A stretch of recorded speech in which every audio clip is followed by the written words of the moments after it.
Hello, my name is Tristan Shipsides and I'm the Senior Physiotherapist at the Hancock Prospecting Women's National Training Centre. I'm responsible for assessing, treating and managing athletes through injury. A big focus is to minimise training time loss and to identify and address key factors that minimise future risk of injury. Low back pain is a common complaint for rowers. There are several factors that have an impact on your risk of developing low back pain. We have good data to show that working on a few key areas has an excellent impact on reducing this risk. However, it's important to note a couple of key things. The stuff we talk about here today applies to all rowers, from senior athletes right the way through down to school programs and novices. Some of these changes happen over a long period of time, and so the earlier you start, the better. Let's dive in. Hip and pelvis flexibility is a big one. The more flexibility you have in your hips and pelvis, the better the chance you have of keeping your spine in an optimal position. We're confident this has a good impact on reducing the loads placed on structures in the lumbar spine, and thus limits excessive force on these tissues so that they can adapt, get stronger, and not break down. Gaining flexibility in your hips and pelvis also appears to have performance benefits in terms of better force transmission through your trunk from the footplate to the handle. Next, let's talk about leg and back muscles. Two things you need here are strength and endurance. It's important that you're strong through ranges that are specific to rowing.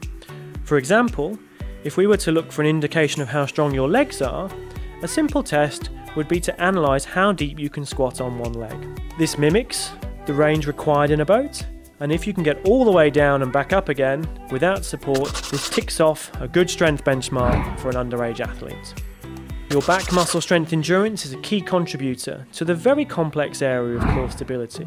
And from a back muscle endurance perspective, you should be able to maintain a back extension position for a minimum of 90 seconds. Spinal posture is also very important, and it actually needs to be a bit more rounded than you might think. This applies only to your upper back, or thoracic spine as it's known. Your upper back should be relaxed, and because of this there will be a tendency for it to be slightly curved. This varies quite a lot in rowers, and so in some people it may look very curved, whilst in others they'll be quite upright. Your lower back absolutely needs to be flat and in the middle or neutral position of your available range. So make sure you're not being too arched or too rounded here. A rounded lower back poses much higher risks for developing low back pain. By maintaining this neutral position of a flat lower back and a relaxed, curved upper back, this essentially means the forces on your spine are well distributed. This will also keep you tall and upright in the boat in the most optimal way. Our ideas on specific core stability training are changing. We now recommend exercises that are dynamic and focus on endurance rather than simple, static, braced positions. The trunk and core should be challenged in all directions, including forwards and backwards, side-to-side movements, as well as rotation and on unstable surfaces, because this reflects muscle patterns and timings that are more applicable to the movements required in rowing. Pilates may be an additional useful tool as it assists with the awareness of how you move and can teach you to better maintain specific positions with your spine and limbs.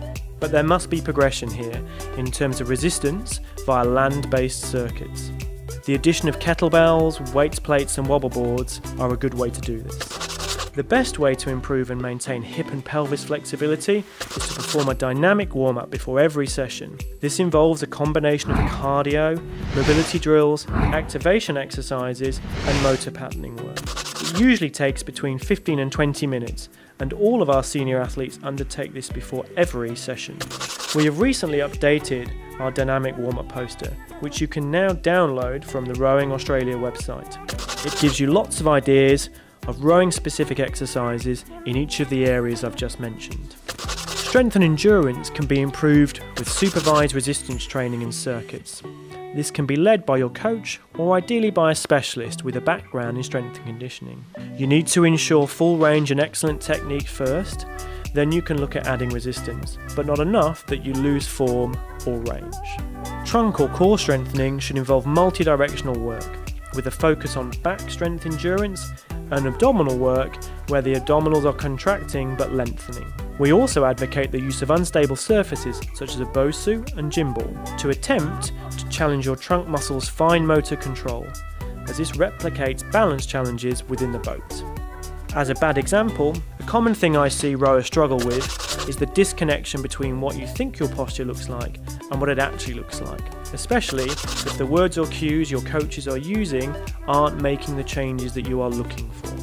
A potential fix here is to involve your physiotherapist in these conversations with you and your coach, as this may help you to understand how to move or position yourself better throughout the stroke, and this can be the trigger to move your rowing onto the next level. If your flexibility isn't improving despite stretching and regular dynamic warm-ups, then it may be worth looking at the strength of a specific muscle group. Some targeted strengthening work may help gain the range that you are missing. Discussion with a physio to guide this would be recommended.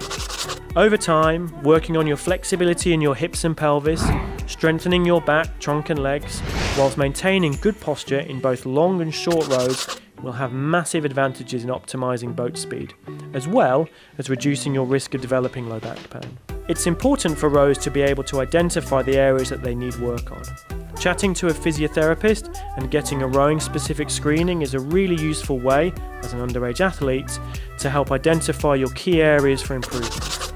We have a large network of preferred providers across all the states who have the exact skills and knowledge to assist you. You can find this on the Rowing Australia website under the participation section, together with more information regarding physiotherapy and injury prevention.